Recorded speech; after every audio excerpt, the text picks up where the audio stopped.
উনি লিখছেন মসনবী শরীফ। এই মসনবী শরীফকে উলামায়ে কেরাম বলেন হেদায়েতের কোরআন, যার নাম হলো দ্বিতীয় কোরআন।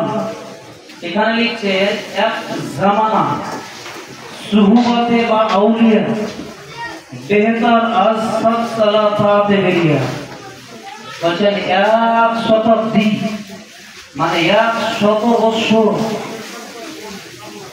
রিয়া যুক্ত ইবাদত চাইতে ওলিয়া উলিয়ার সন্নিকটে কিছুক্ষণ ভদ্রতা নম্রতা আদবের সহিত বসে থাকা তার চাইতে উত্তম মহব্বতে বলুন সুবহানাল্লাহ। সুবহানাল্লাহ। তাহলে ওলিয়া উলিয়ার দরবার এখানে আপনাকে কিছু করতে হবে না, খালি শুধু জাস্ট ওই আসহাবে কাহাফের একটি কুকুর ছিল, কুকুর এই